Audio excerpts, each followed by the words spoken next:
Like, we're clearly having a rough time. A lot has already happened this year.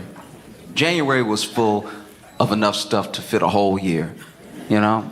And we're not okay. We put on a brave face, but we're not all right.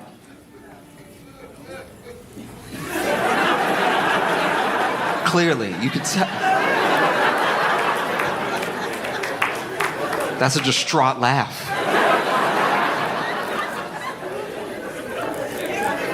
It really is rough out here. Elmo asked us one question. It took nothing. Elmo just said, "How is everybody?" And the floodgates opened. As an internet user, I was embarrassed. The way that everybody just poured everything out to Elmo. If you didn't see it, Elmo tweeted, "Hey, just check it in. How is everybody?" And 185 million views. What, 1 million replies? I don't know how many replies. It was absolutely crazy. Everyone just told Elmo everything that was happening in the moment. There's no better indication that we need universal mental health care than everyone responding to Elmo like he was in the room. That's absolutely insane. I can't believe, poor Elmo. Elmo probably smoking a cigarette right now, trying to calm down after the horrific stuff. Because some people were sending in video, like all he said was, "How is everybody?" And then people under him, right underneath, like, "They found me guilty, dog." Like, that's insane. This is not real right now. Go seek real help. That's just crazy. I felt for Elmo in that moment. I really did. I have a lot of different feelings about this from a lot of different angles, but the first one is that I felt bad for Elmo. Elmo didn't know. That's why Elmo asked. You know? You ever been that person? You ever been asking somebody how they're doing and then they tell you? You trying to make polite conversation. We won't even see each other in 4 minutes. Just pass by, "How you doing?" And then they're like, "Well, that's unacceptable. That is unacceptable social behavior." It's one thing if you say, you know, "How you doing?" and they say, "Well," and then they don't really want to get into it, and then you ask because you care. That's different, right? I'm not saying you can never tell people what's going on with you, but I'm saying we've all been that person. You in the break room at work. This is your break. This is the only time of day you get to yourself. You in the break room, and then somebody walk in, and you sitting there trying to eat your Hot Pocket, right? Trying to eat your Hot Pocket that you brought for lunch, and you just munching away, trying to have a good time, fighting to find something on YouTube just to get through the day. And then somebody walks in, your worst coworker, you know who they are. They walk in, and then they try to put something in the microwave, and they're pressing every button, just everything, putting it on potato, on popcorn, everything. And it's awkward because it's only the two of you in the room. And so you go ahead and say, like, "How you doing?" Just throwing it out there just to kill some of the silence because you couldn't get your earbuds in fast enough, right? And then they go, "Well,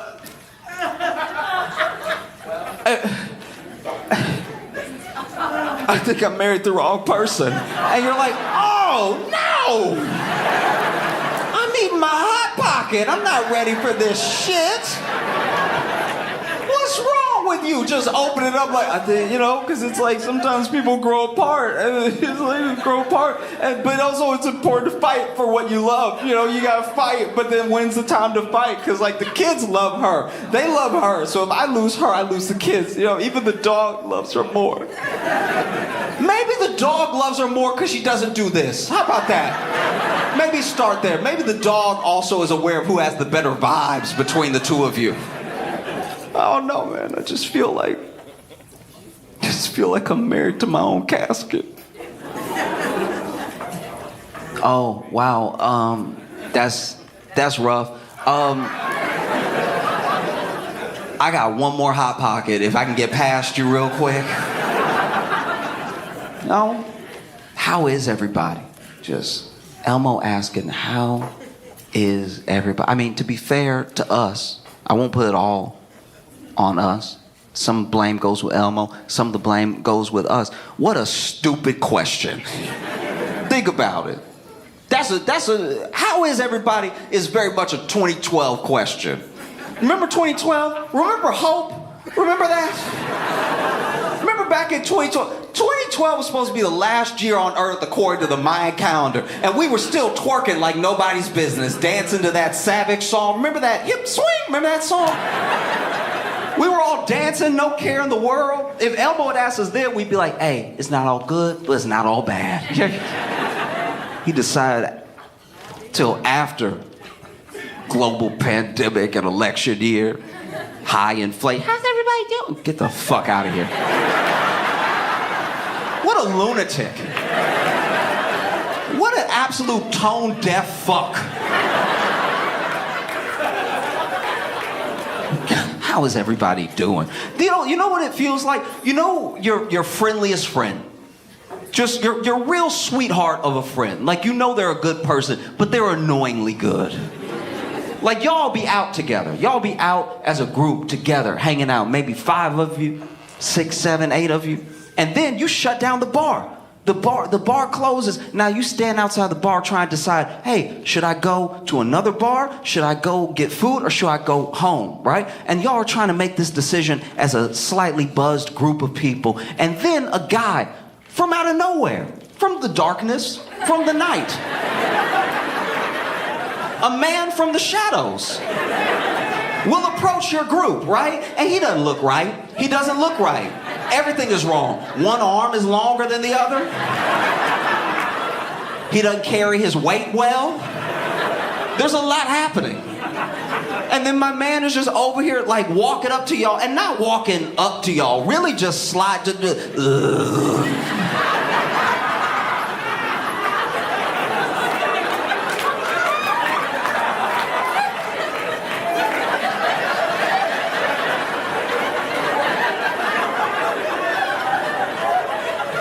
How's everybody's night going? And then your friendliest friend, your sweetest, friendliest friend, this idiot, will be like, oh, we're pretty good. How are you? Why would you ask that? The answer will not be good. No matter what it is, he's not having a good night. Nobody moves like that. He's having a very particular life. How are you? That's the type of person that's gonna answer you in full, right? In full paragraphs, in a monologue. How are you? Walk up.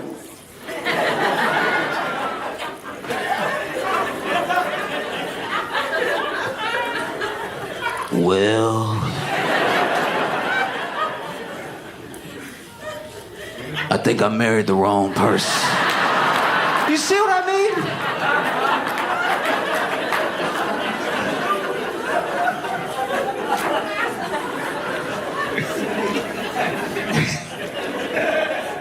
I just want to be like a fun guy. One of the reasons I'm not as fun is that I don't always understand or am caught up with trends. You know? Like, being hip is what makes you fun to people who don't already know you. You got good clothes on, you know, stylish, whatever.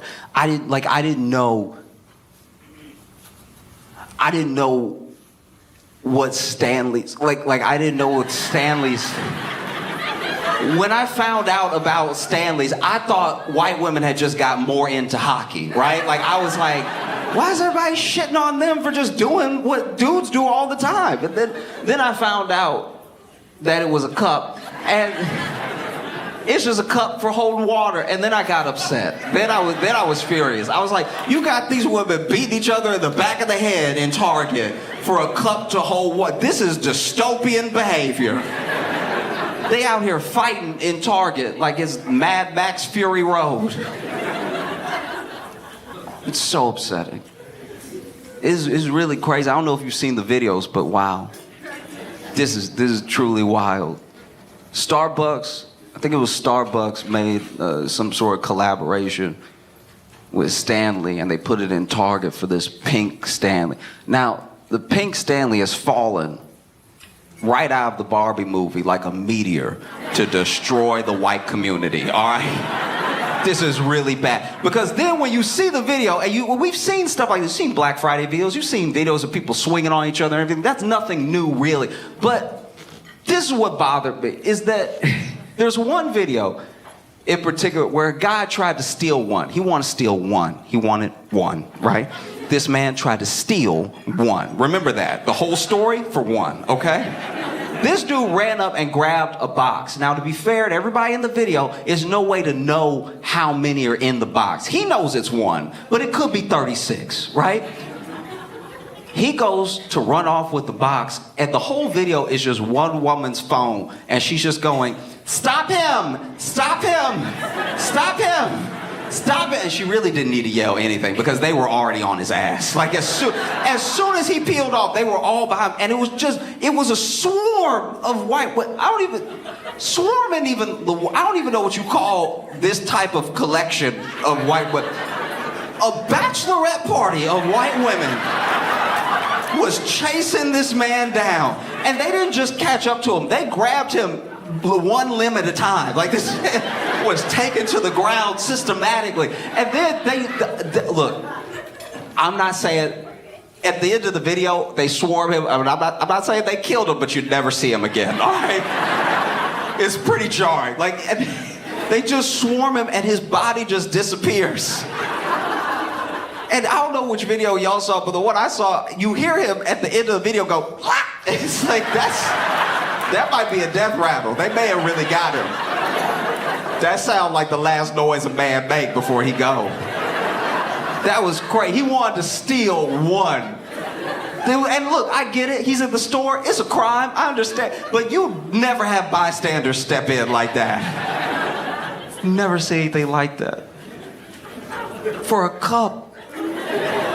Never forget this is a cup. I don't even know does it hold more water than any cup? This is absolutely crazy. People are stealing them and selling them out of trunks. This is crack for white women. This is out of a trunk. I got the white, I got the pink, I got the blue. You like fuchsia? I can get you right. It's absolutely insane. Then turns out they're full of lead. We've been beating the shit out of each other for lead cups like it's the Industrial Revolution. Slapping it.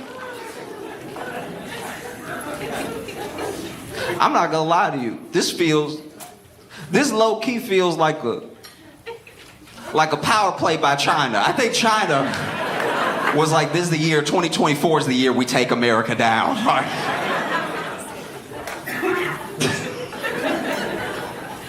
No, I was very weirded out by it, but also if it makes you happy, it makes you happy. A part of me even was kind of excited when I saw all these videos, because I don't know, Stanley Cups, especially the pink ones, they're just Jordans for white women. Like this is the last time I see that type of behavior, just openly being robbed of your possessions. Speaking of Jordans, this blew my mind. There's a company that is letting people rent Jordans, like monthly. You can't afford the Jordans, you can rent it from us monthly for like $19.95 a month. It's one of the saddest things I've ever seen. It's like, if you're one of the people in here doing it, then I apologize, but I'm about to talk about you. This is truly insane. Like, you don't own it. What a great metaphor for being an American. It's like you don't own it, but you'll rent it because no one is gonna check if you own it. Like, to be fair, I've never looked at someone's gear and been like, but is it yours? It's never occurred to me. If you're wearing a hat, I assume that's your hat. I don't think that's on layaway. I think that's a hat you liked and so you bought it and you must own it, you know? But now it's created this weird thing for me, because what's the system like if you don't pay? Like the Jordan repo. Because think about this. How are you supposed to know? Let's say you have been making your payments. You're a couple months behind on those Jordans. How are you supposed to know if you get repoed or regular robbed? Do you know what I mean? You turn down a dark corner and somebody like come about them Jordans and you're like, no, legally do I have to?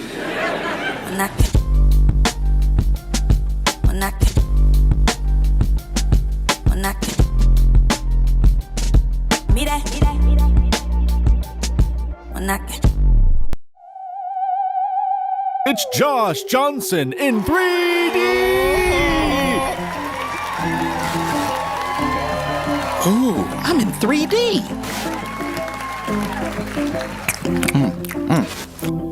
Good popcorn.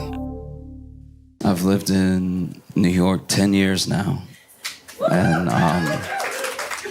in that time, there's been some truly amazing things that have happened. This is an incredible city to live in, you know, for the people who are from here to be from.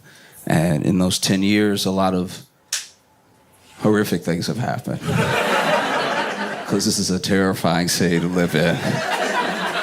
Terrifying to be from. Like, I don't know who else has been mystery dripped on.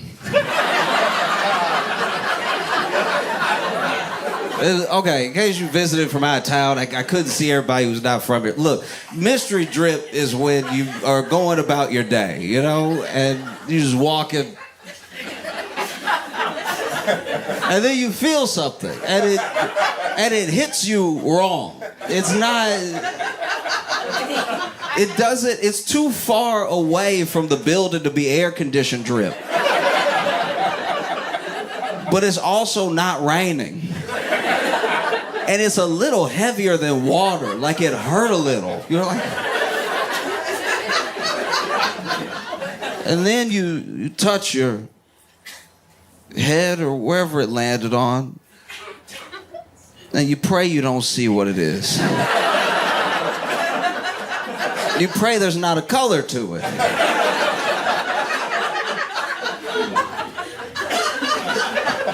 And then you wipe your face or your forehead, and it's clear, which is almost as bad. That clear is also terrifying. What is this? Acid?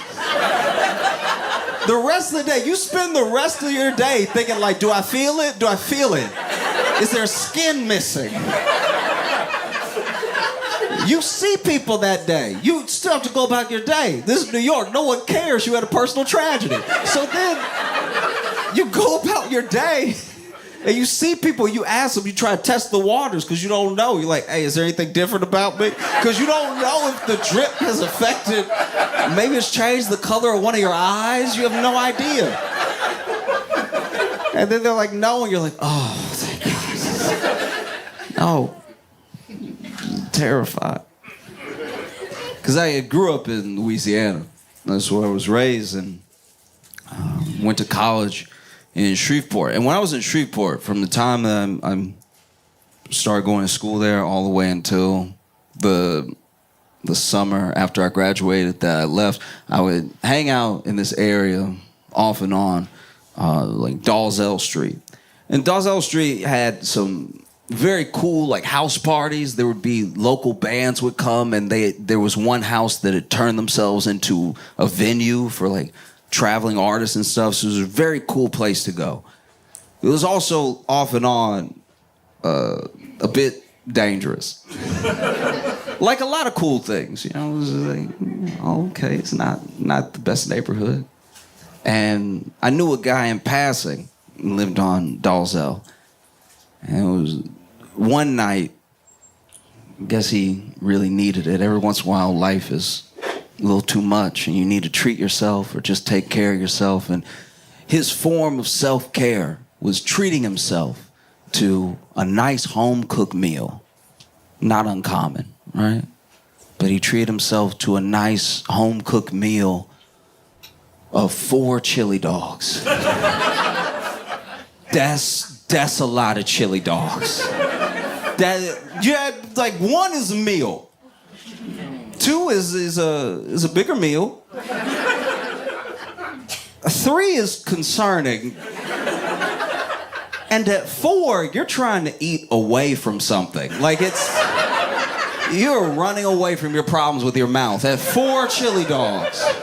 This thing took him all night because he made the chili from scratch. He started making the chili in the afternoon. And then he even boiled the hot dogs himself. I don't know, that part was a little bit easier. Toasted the buns too. He was trying to make a night of it.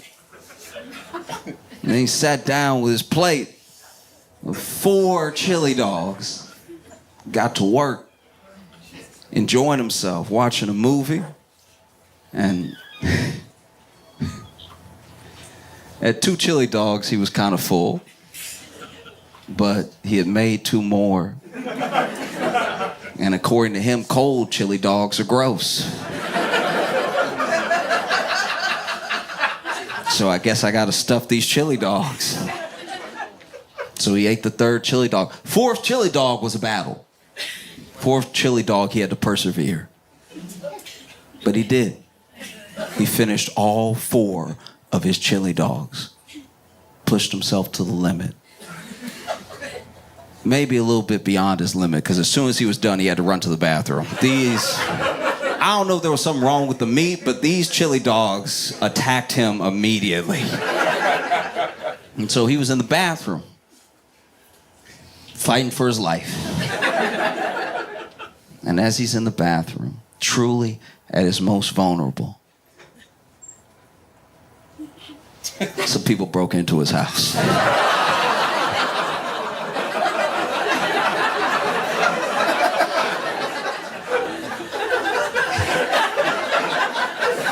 That's a tough one, because, like, what do you do? You're dealing with your own situation right now. You're already in distress, and now you hear the door slam open, you're like, I'm not expecting company.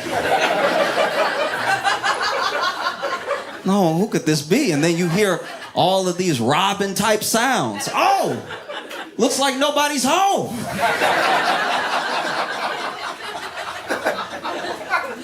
Now what do? You just sit there listening to them.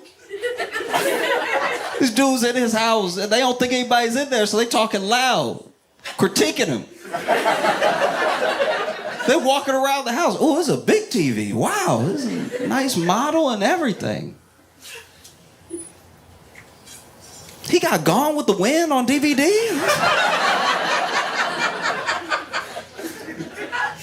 And they're walking in, this was your night off, your night to yourself. So maybe you didn't clean up. They over here judging him out loud. Oh, this place nasty. Make you not even want to rob it. And so now he's just sitting on the toilet, praying that they leave.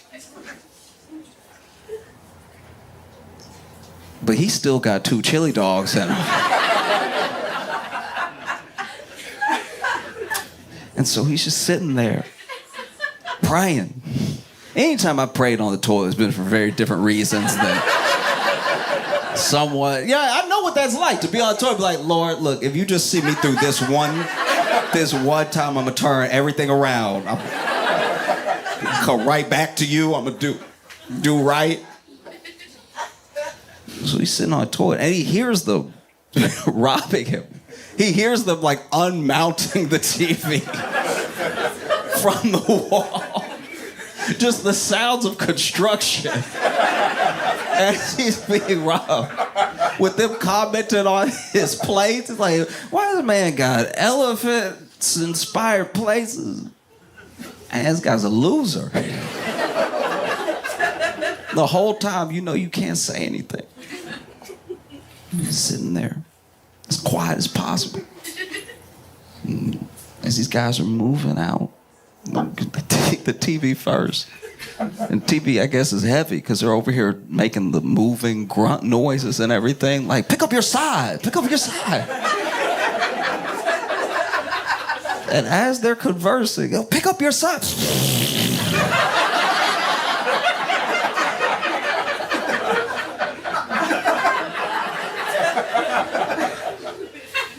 couldn't help it. He's still full of chili dogs. And they stop and they're like, hey, wait, hey. Stop, did you hear that?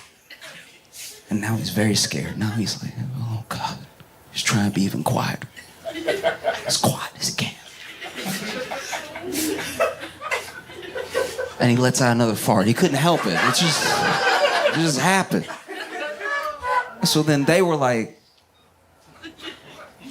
from outside the door, he hears them, hey, is somebody in here? Which is a crazy question to ask when you are robbing a house. You are mid-robbery.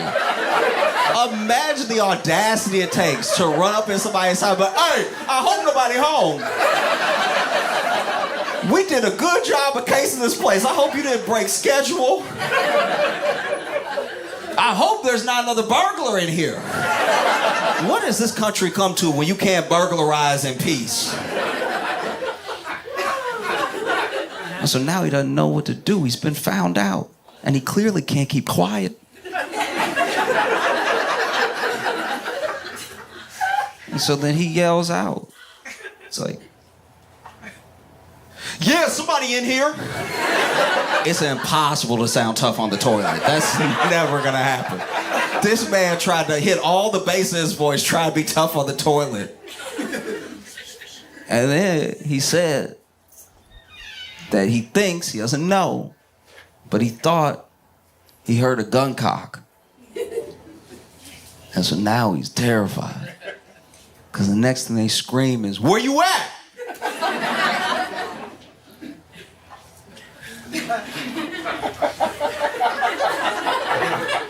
And I don't know why he said it.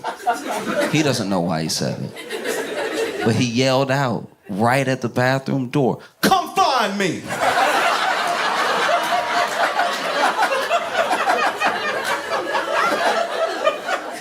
Sir, what is your plan?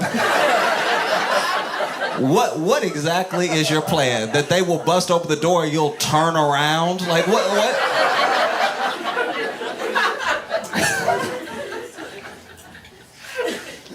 And so, because he had screamed from the bathroom like 2-3 times now, they basically put it together. And then dude who was doing the yelling for the group was like,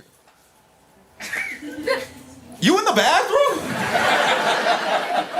Totally different dude. Dude, I guess next to him, ugh!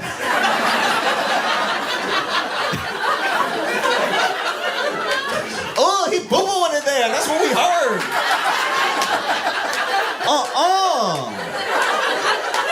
Oh, you nasty. Once again, a wild thing for a burglar to say to you in your own home that they broke into. Oh, you're doing bad stuff in there. Oh, you need to get your life right. Gone with the Wind on DVD. They didn't know his name. And then, yeah, basically they just proceeded to rob his house. There was nothing else he could do. He still had a chili dog in him. And so now all he just hears is the sounds of things leaving his home. As he screams, hey, stop stealing out there. Hey, cut it out. That's gotta be a tough position to be in, you know? Because then, you know, he finally finished up and they were gone. His house was in shambles and everything. And now what do you do? Now you have to call the police and tell them exactly how everything went down. You can't even give a good description. Just be like, he sounded 6'2", so look for somebody 6'2", strong enough to carry a TV with a partner. Yeah. Every once in a while something happens that is in and of itself like pure comedy. It's like a gift. A thing that happens that's like, it blows your mind almost. It's pure comedy. It makes you take a break from everything else that's going on, and it brightens your day because, once again, it is pure comedy through and through. this Afroman trial has been pure comedy. Like I haven't seen anything like this before. Maybe we won't see it after. This is crazy. All right. Okay. All right. Look. In case you don't know who Afroman is, you have to come back with me to the year 2000. In 2000, this artist named Afroman, apparently, I don't know everything that went into him almost being at the brink of quitting, but apparently he was about to quit making music. This dude went to a party and had a bunch of his music with him. It was physical back then. You could hand somebody music. It wasn't all in the air. You could hand somebody, I don't know. I hate telling people that are younger than me what life used to be like because they look at me like I am from 1645. Having to explain a CD to a person should be a hate crime against... It's ageist to have to explain what a CD is to someone who still has really good joints. It's like... It's infuriating. It's like their skin is tight and they don't know old technology. Infuriating. And so, yeah, he shows up at this party. He's got a bunch of his music with him, and he's straight up just giving it away. He's just handing it out. Just here, you can have it. You know? And people took it, and one of the songs on the CD that he was passing out, maybe cassettes. Cassettes.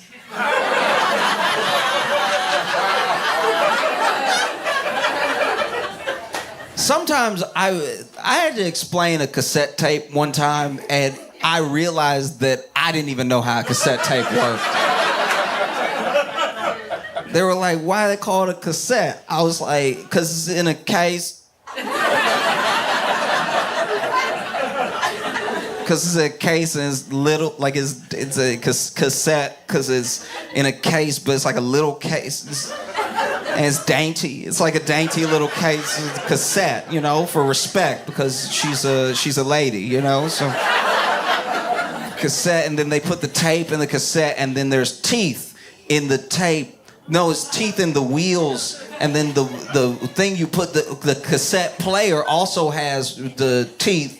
But they're different. They're teeth. It's like a kiss. They kiss. They kiss and they spin in a circle, and then they spin in a circle. There's a little black piece of like cushion, I think, and then that runs across the tape. And I don't know where the sound comes from. I don't know why cassettes make noise. It sucks to be old and dumb. Like that. I think that's why we end up hating young people, because it's not just that you have to explain a thing from before. You realize you don't know how the thing from before worked. I don't even know how CDs work. That blew my mind before, during, and after, where I was like, why is this plastic disc making noise? There's no needle. In fact, if you scratch it, it stops working.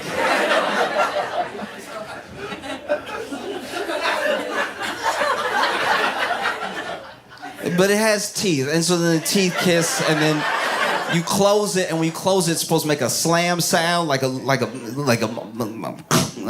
close hard. And then you hit play, and it plays. I don't know. You put it in the stereo. You know what a stereo is, don't you dare. They still have stereos.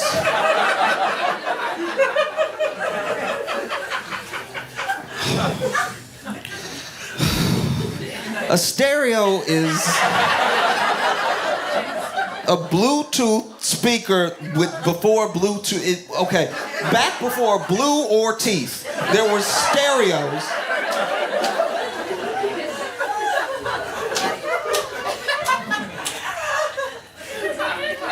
You're gonna give me a nosebleed. Stop asking me questions. Stop asking me questions with your good ankles.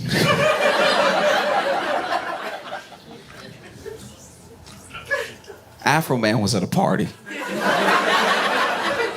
And he was giving away his music. I don't know if it was in CD form or if it was in cassette form. All I know is he was giving the music away. And one of the songs in the music he was giving away was what would become a classic, what would become a Grammy-nominated song. In the same amount of time that he was about to quit, Afroman is known for the song Because I Got High.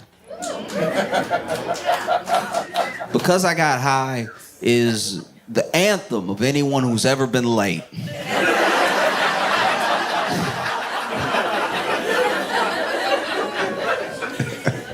No, Because I Got High, I don't know, it got passed around in a way that was so organic. It was back in a time where we just didn't have access to everybody or even the idea of having access to thousands of people at one time. It got passed around in a way that was like, I enjoy this, I hope you'll enjoy this, I hope you like it. And not only did they like it, they shared it with someone else. It was almost like predating social media, but exactly how social media would end up working. And it blew up. It really blew. People were singing it. People were living it. It became real life excuses. It just spread. Things that had nothing. I was gonna pay my child support. I swear I was. But I don't know. I got high. Forgot I had any kids. You can't remember everything when you're high.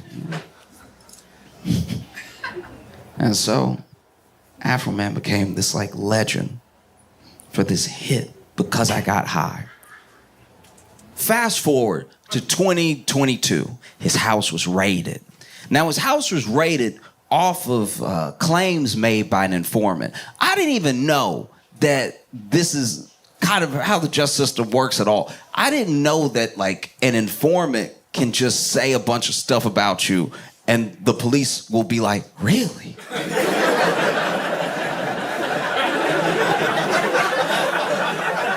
That feels like a flawed system because here's the thing, it's not as if like Afroman is this like known criminal.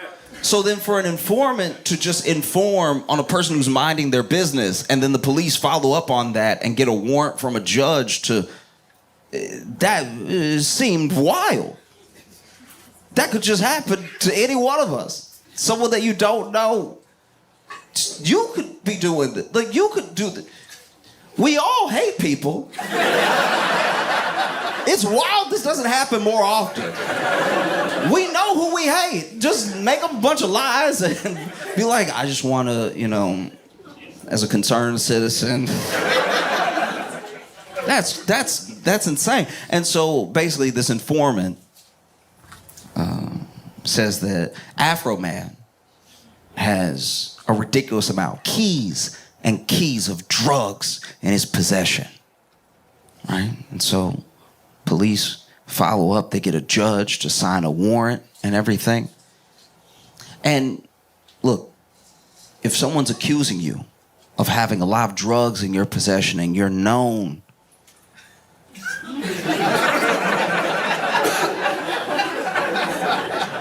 for one song above all others,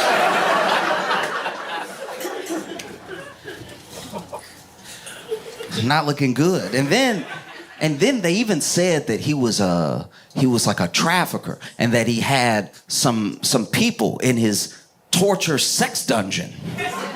Yeah. And so the police, they run up in there and they tear open his gate to his property. They knock down his door. They come in like AR-15s, like a full raid because they're expecting to find like everything that was supposed to be at Diddy's house. And so they rip open the gate to Afroman's property and then they bust down the door. Door goes flying, right? They rush in, they've got their guns and everything. And Afroman's not home. He sees what they're doing because he has these surveillance cameras that are all over his property and in his house, right? So he sees the police rush in, and there was one officer in particular. This officer rushes in. He's got his service weapon in hand. He's looking around in case anything druggy or sexual is happening. And then he walks through the kitchen.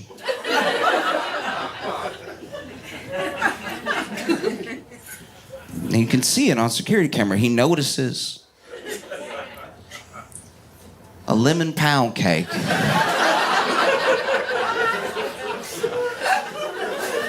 And he doesn't just notice, he stares at it. Really looks at the lemon pound cake through and through.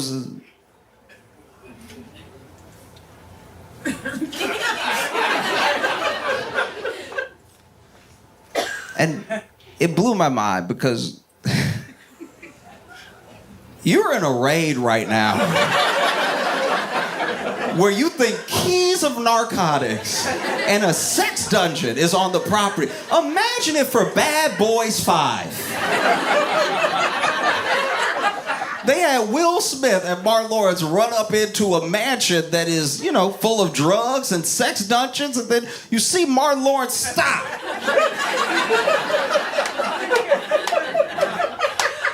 Like, okay, look, I know there's drugs. I know there's trafficking happening, but look at you, Lemon Drop. How you doing? No, because look, I don't know what was going on in the officer's mind. I don't know what was playing in his head or anything, but he was looking at the pound cake like,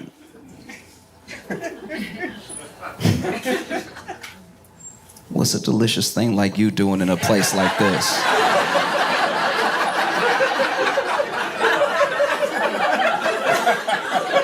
You know what I mean? I could take you somewhere special. I could take you somewhere.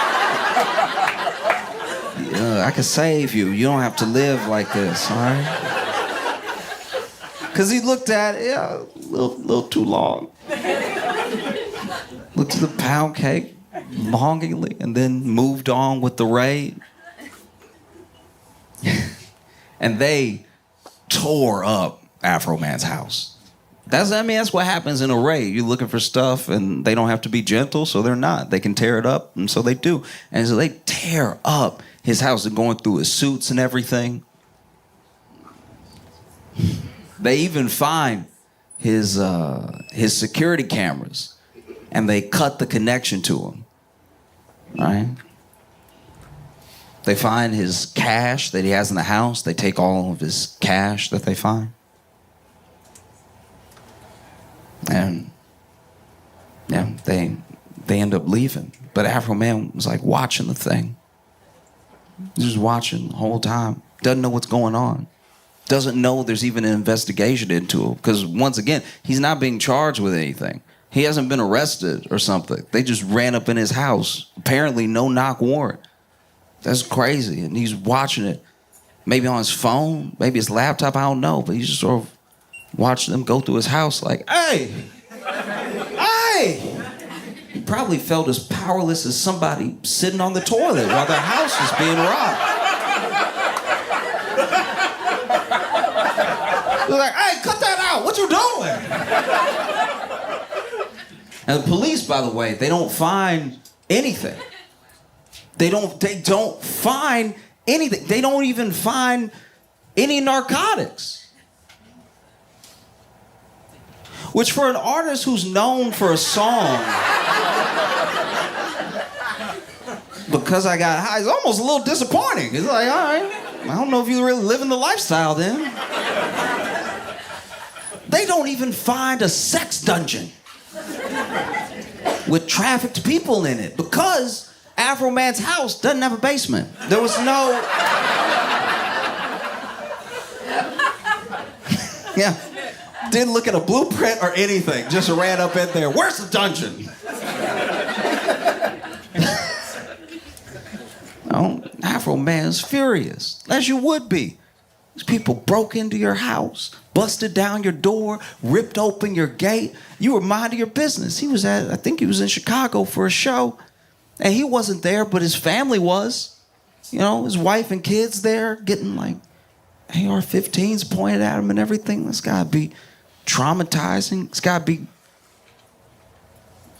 something you never forget. And then Afroman asked, you know, because he at one point he was FaceTiming with his wife, the police that were there, because they want him to open his safe so they wouldn't have to rip it up out of the floor and everything. And so he gives them the combination of the safe. There was nothing in the safe, like he didn't have anything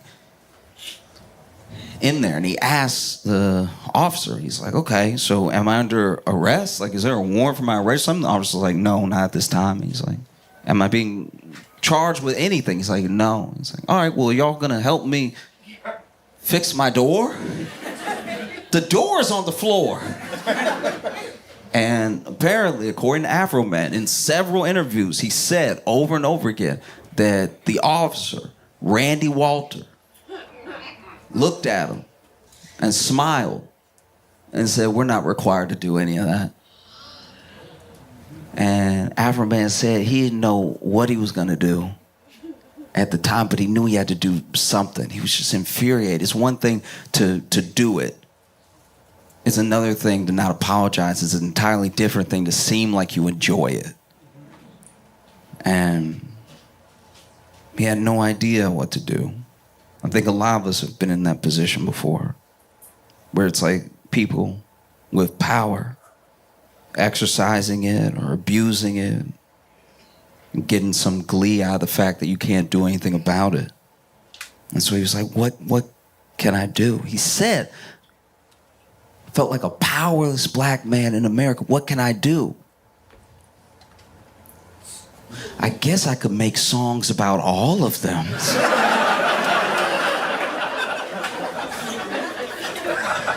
Afroman came out with some songs specifically asking, are you going to help me repair my door?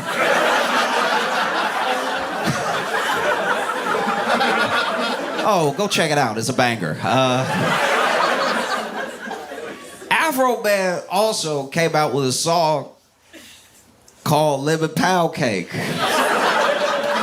Because like me, he noticed the distasteful looks this officer was giving the cake.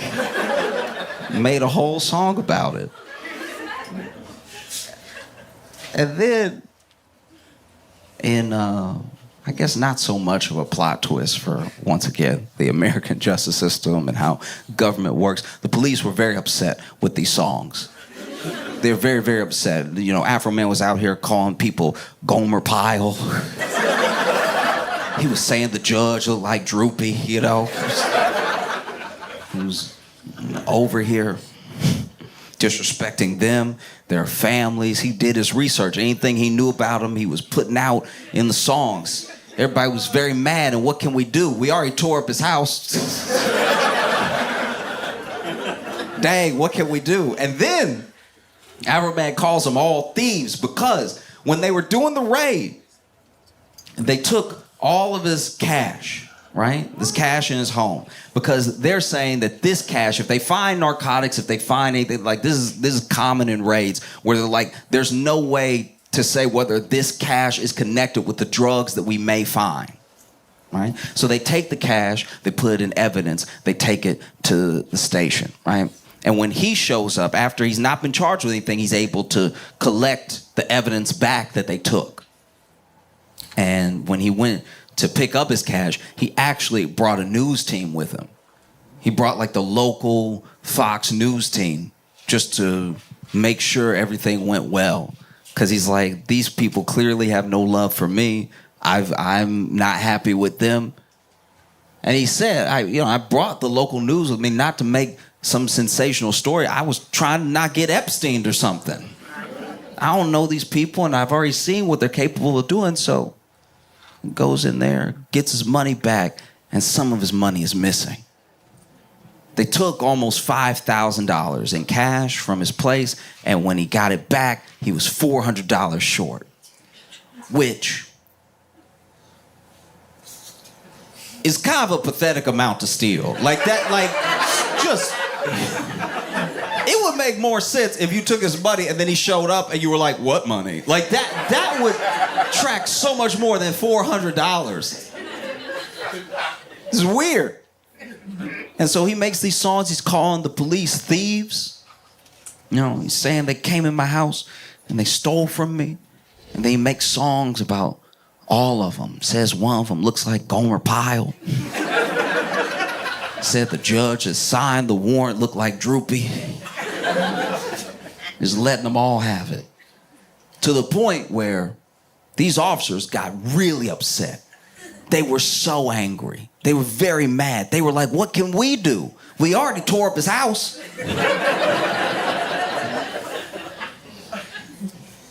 And so these officers banded together and they, in what feels like an odd attempt at justice, all got together and sued Afroman for defamation with his songs.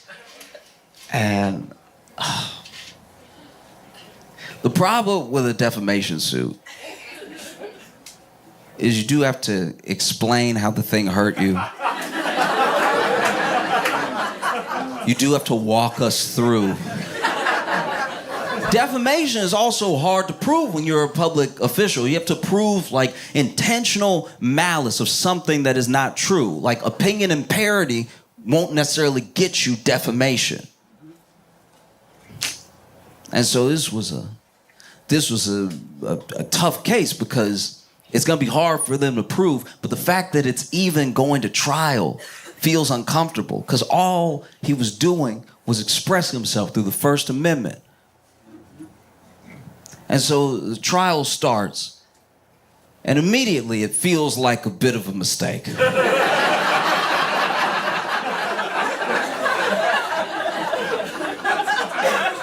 Because the officers suing him have to take the stand. And Officer Poundcake, who he had come to be called through the song,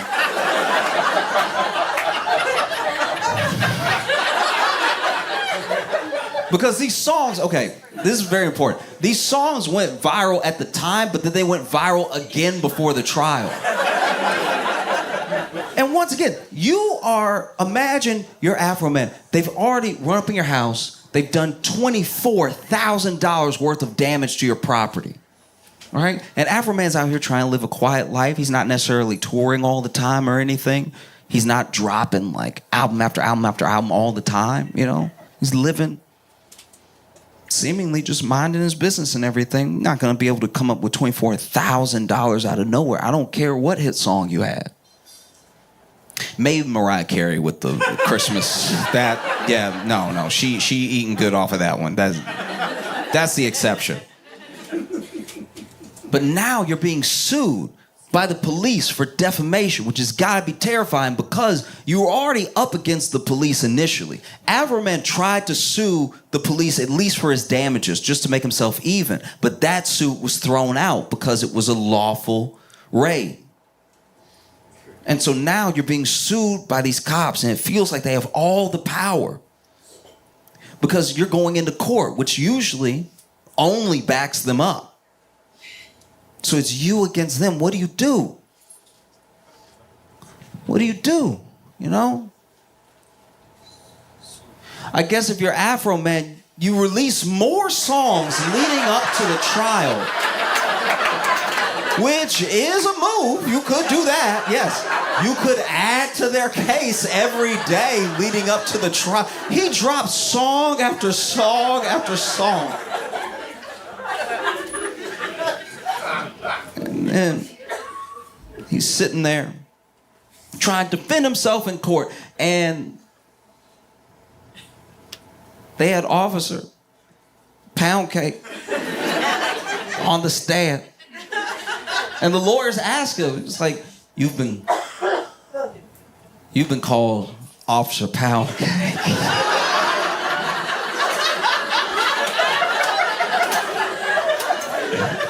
And he's sitting there, because look, all the cops that took the stand are trying to act super hurt. They're trying to act devastated, right? So all of them are doing their best acting.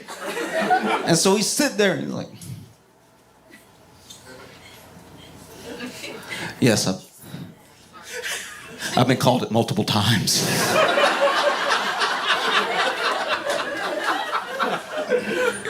And they've even had pound cakes delivered to the station.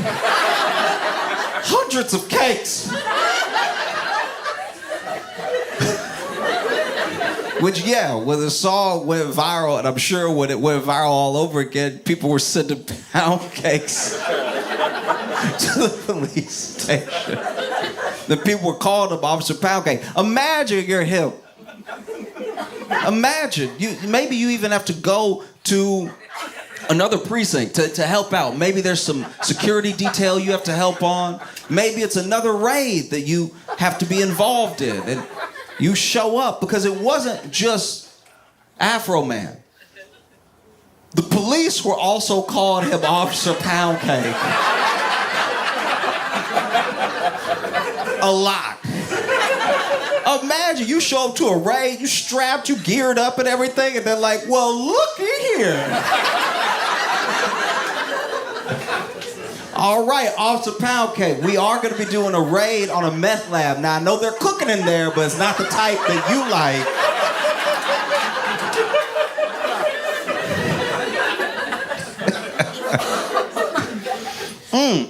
Be careful in there, Pound Cake. We got your back.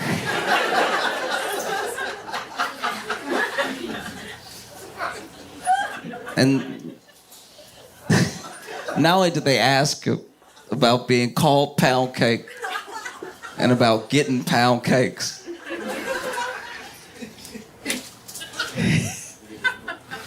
I don't know. I'm just, for a second, I got distracted because I was just thinking about, like, what if he's like, I can't believe the cruelty shown to me, sending me all these pound cakes. You know, it was defamatory, it was disgusting, and it was delicious. It was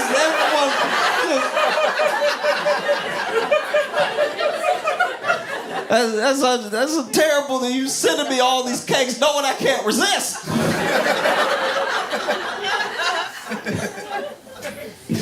Just sitting there, eating a pound cake. Look at what Afroman did to me. Oh, it's the stickiest of the icky. It was so gooey. And so then they had a different officer on the stand. Everybody got a turn. But before they switched up, people giving their testimony, because it's such an important part of the trial and one of the root causes for defamation, they did have to play the entire song Lemon Pound Cake while he sat there and listened. This is the problem. Not since Drake have we seen a worse defamation suit where somebody just played themselves. This is terrible. He's sitting there listening to the whole song. They even played it a little slow so you can hear the lyrics. Getting his feelings hurt all over again. And then he got off the stand, and then they went to this Officer Lisa. Now, Afroman had given everybody a nickname, right? Called one officer Pound Cake, and Lisa, he called Lick 'em Low Lisa. I know. Went in on Lisa pretty hard. So the thing about listening to the songs is that Afroman's known to go long in a song. Probably because he gets high.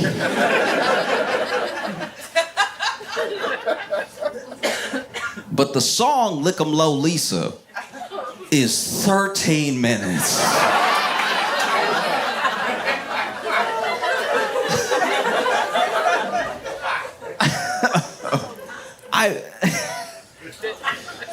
I'm not gonna lie, I didn't finish it. I was like, I only saw a portion, but the portion I saw, I was like, all right, you got her, I guess. I don't know. 13 minutes is a lot. And, you know, she was on the stand, and they played her song as well. 13 minutes of an entire song. And she had at least what I consider to be some crocodile tears, because once again, you have to, if you're trying to show defamation, you try and get a jury to believe you, got to seem upset. But the song made her cry initially, but the song is 13 minutes. 13 minutes is a very long time to pretend to cry. Even kids only got like 8 in them. You know what I mean? And so every time they hit the chorus, Lisa tried to cry harder. He'd say, lick 'em low, Lisa. Uh-oh.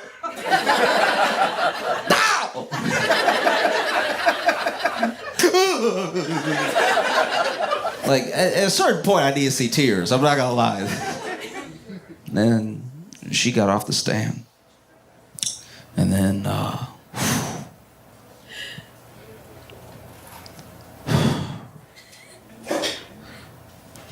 an officer took the stand that Afroman said looked like Quasimodo.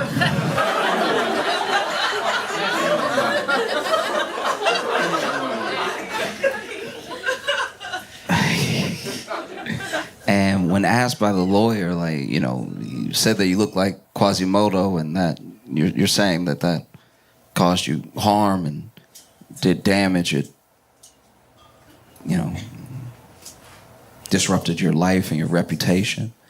And this man went, yeah. It's like that sound. I know that's not what Quasimodo sounded like in the movie, but it does sound like how he should have sounded, though. That's a crazy spot on the out. And he was like, but you understand that the song is a parody. Obviously, Quasimodo's a fictional character. Yeah. And the lawyer's like, well, you know, it's clearly a parody because Quasimodo's a fictional character. You know Quasimodo from The Hunchback of Notre Dame. He's like, I don't know, I never watched it.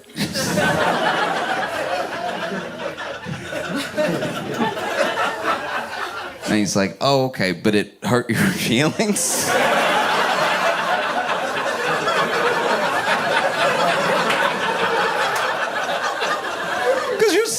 Experience extreme emotional distress. You're saying you've been defamed, but if you don't know the source material, how do you know it's not a good thing? Like, how do you... It's like when you're really...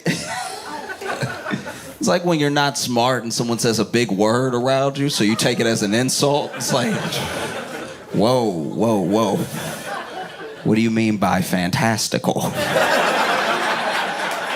All right, you coming at me? Because we can square up if you feel like it. And then, Randy Walter. Randy Walter took the stand. Randy Walter, who looked at Afroman whenever they were FaceTiming and smiled at him and said, we're not required to do any of that. Takes the stand. And Afroman... A couple days before the trial started, Afroman released a song, as he does. And this song was called Randy Walter is an SOB.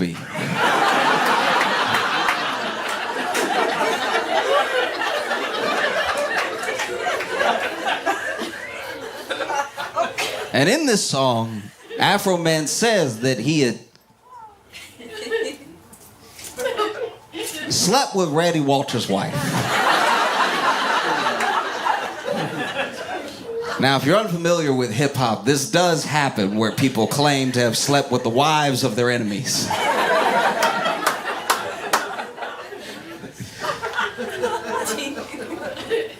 But Randy took the stand.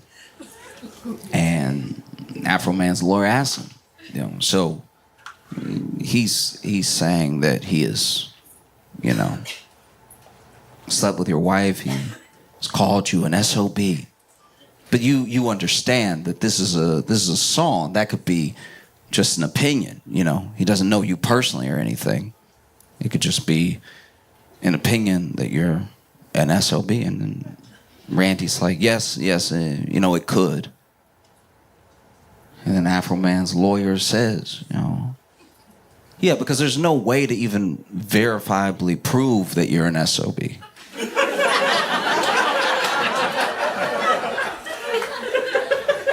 And Randy, for some reason, says, no, sir, she's been dead for years.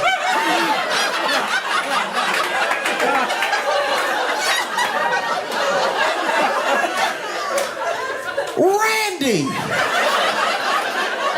Randy, what's wrong with you, Randy? Randy, what are you thinking?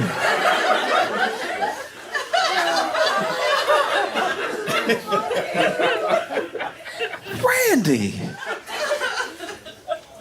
And then after his lawyer immediately laughs immediately, like right in his face. He's like, I'm sorry. I'm sorry for your loss. I really am. But my client said that he slept with your wife in jest. Like he was making a parody of the situation. And he's like, and it caused me extreme emotional distress. He's like, I understand that, but he's doing a parody. This is what he does. He makes funny songs and everything. And there's also no validity to it. Like there's no proof that he slept with your wife. Then Randy, for some reason, says, I don't know.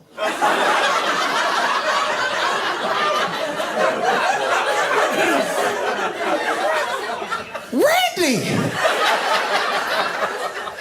What do you mean you don't? Randy!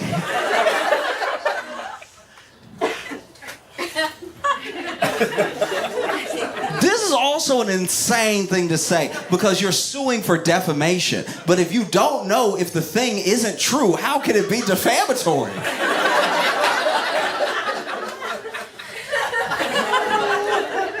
I know the other cops also suing for defamation were sitting there like, Randy!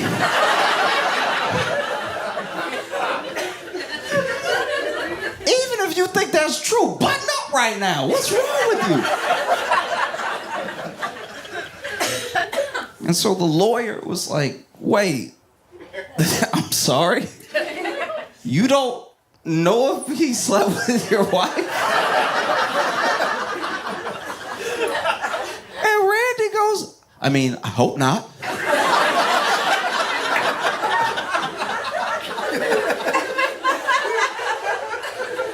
I mean, we've been together 28 years. All right? Been with that woman since middle school. I would hope she wouldn't do anything like that. But once somebody puts it out like that, it's out. And once again, Afroman's lawyer's like, wait, what's happening here? Like, oh, wait, are you telling me you can't verify whether or not, as a fact, it happened or not? And then Randy goes, oh, you want to go there? This is where you're going, Randy! Randy, we're following your lead. Randy, what are you doing? I'm sure Randy's lawyer was even like, Randy, what are you doing?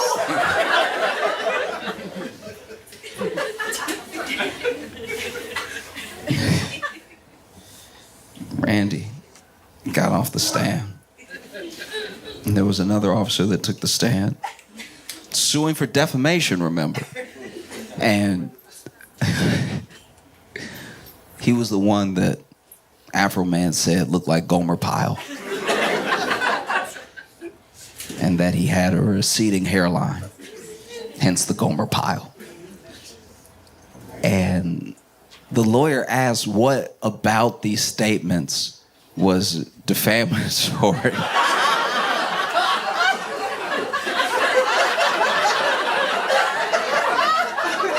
Which I know he has to ask for his job, but that's crazy. That's crazy. To be like, this person is suing for defamation, and then you get him on the stand, and then you're like, my client never lied, though. Look at him. Look at him, though. Look at And then he says, on the stand, was it defamation when he said that you look like Gomer Pyle? And he's like, no. Are you suing for defamation because he said you have a receding hairline? And he said, no. Which, receding is gracious. I'm just saying, that man's hairline is a secret.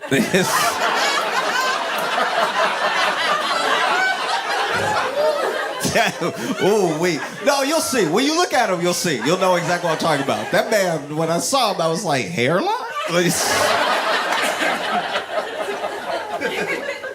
No hairline. That man can't grow. You know, because the Afroman says, like, you 20 with a receding hairline. And I was like, oh, I hope he's not 20. You'll know what I mean when you see him, but woof. Because he got one of those ones that it can only grow, like, right in the, like, back only. Like it's only growing in the past. Like it's... Like, my man can only grow a cape. Like,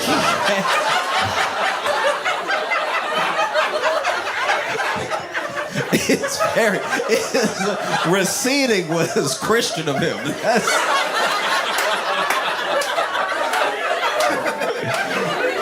Receding is crazy. And then they had the cop take the stand. They had the cop take the stand who counted the money. This almost $5,000 with 400 missing. And they asked him about it because he's the one that wrote it on the bag and everything. It was a different officer where it was supposed to be in his possession the entire time, but they show on body cam footage of the actual officers that he left it.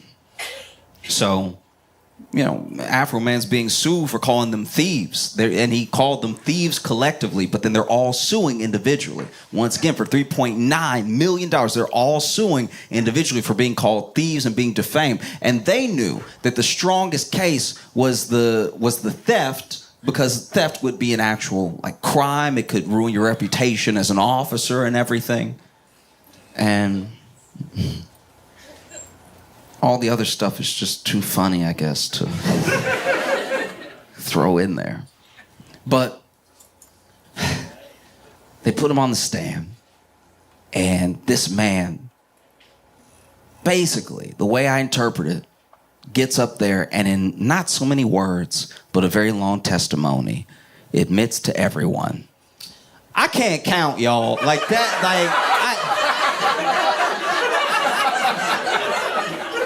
That's rough. You know what I mean? Sometimes it's a 5, sometimes it's a 2 with a 0 behind it. Like, what are we doing?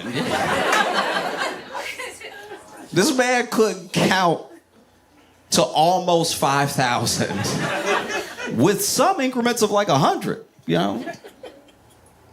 And then they had another officer take the stand that explained what happened. And they're like, actually, when you watch the security cam footage, you hear him count out loud. I'm not trying to shame anybody. We all spell and count at our own pace. But if you grown and counting out loud and not a cashier, you might be struggling. This man was counting out loud for everyone. And look, maybe that's protocol. Maybe that's what he's supposed to do so that there are witnesses to how much money he's counting. Maybe, right? But he said if you watch the footage, you can hear him kind of start to count wrong. and nobody stops him.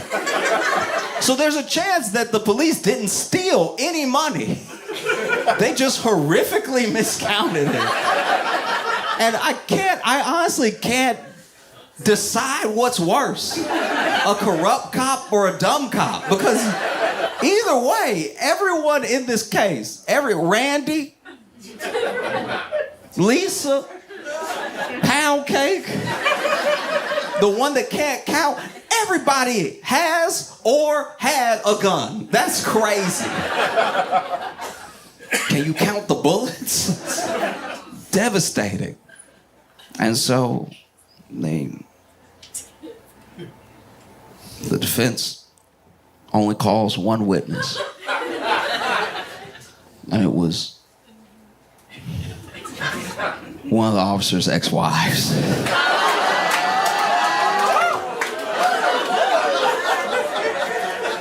Because one of the claims that he made towards defamation and towards, pain and suffering is that these songs, this music, this supposed art that Afroman was doing destroyed his marriage. You broke us up.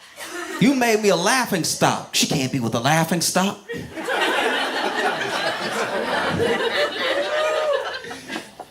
You ruined my marriage. My wife left me. And so then his ex-wife takes a stand.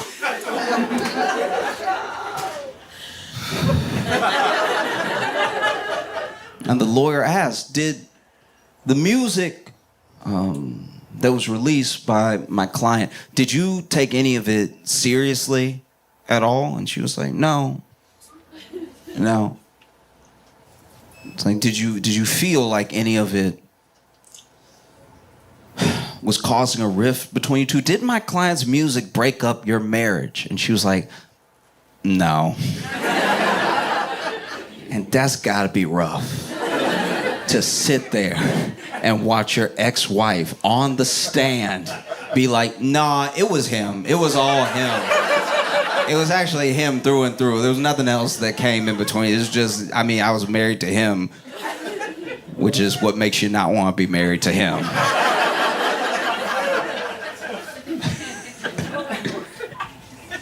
And then Afroman took the stand. And Afroman, by the way, had been showing up every day to court. He'd been showing up in an American flag suit that looks like a Kid Rock fever dream. This suit wasn't just the American flag. Like, it wasn't one flag. It was 12,000 flags. Probably had flags in flags. Had a flag tie on. He even had sunglasses on that had like a foil of them, of the American flag. Showed up, afro all picked out and everything, looking pristine, spherical.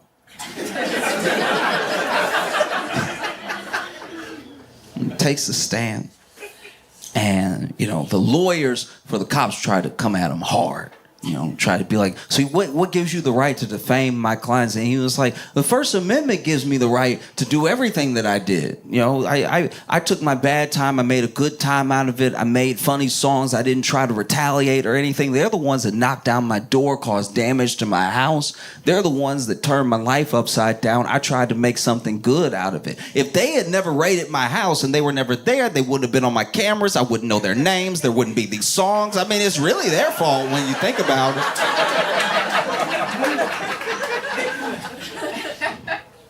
And he just let them have it. Every time that they tried to put it on him, he reminded them, oh, what was I under arrest for again? I don't even have a basement. And then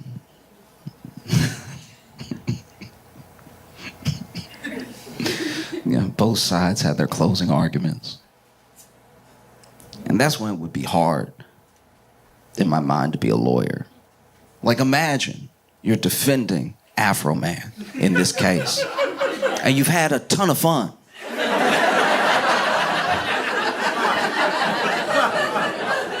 There's even been some surprises. You're like, wait, Did you sleep with his wife?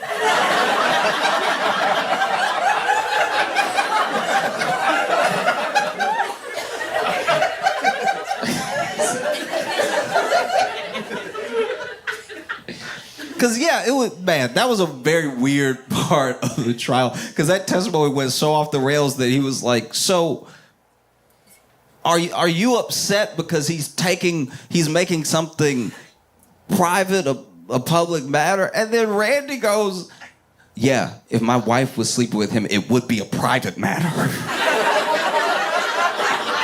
I'm starting to think this happened, Randy. Randy, if this did not happen, they should never let Randy take the stand ever again. You won't know if a crime was committed or not. Like,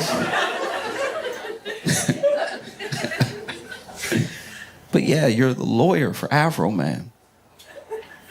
Wrapping up the trial, it'd be so hard. It'd be incredibly difficult to not just make your closing argument. Y'all, I mean, look, like...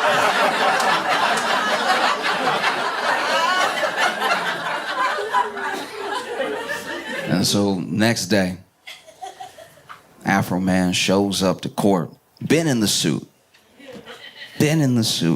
Can't stress this suit enough. I haven't seen one like it before. I'll never see one like it again. He must have been hot in that suit. There's no way. Gotta be burning up in that suit. And to top it all off, he had a mink coat on. A white mink coat. And yeah, the jury decided pretty quickly that there was no defamation. It was fantastic. You know, Afroman doesn't have to pay that money.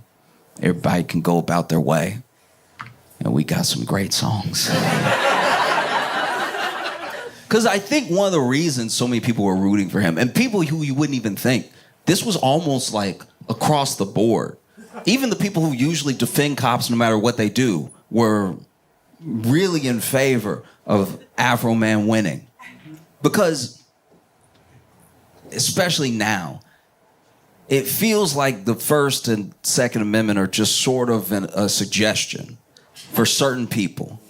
And anyone else gets their rights violated in real time because it's the idea of lawfulness. What do you really do if someone with authority is in your face violating your rights? Well, there's nothing you can do until it goes to court, and some people don't even get that court date. Some people just have an abuse of power happen right in front of them, and then they have to do the best they can to go on with their lives. We watch it all the time, especially now. You know, I won't say it's at an all-time high because there's some people where this has been their reality for their entire lives, and some people are just catching up because it does affect all of us. You know, you even saw in videos from a couple months ago where protesters were talking to ICE officers, and ICE officer even said out loud on camera, "This is crazy." It floored me. If you raise your voice, I erase your voice.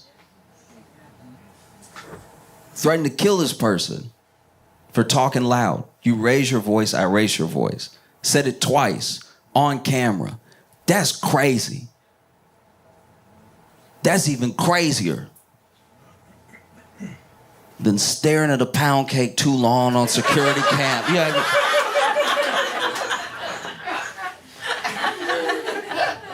Because a lot of us have felt the way Afroman felt, where what do you do? What do you do? These people have come into your home, or they've just violated you in some way, and they have the law on their side. That's terrifying. What do you do? I think the best way to sum it up is what Afroman said, you know? When life gives you lemons,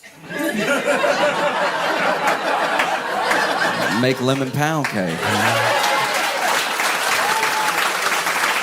You all been phenomenal. Thank you so much. I appreciate y'all.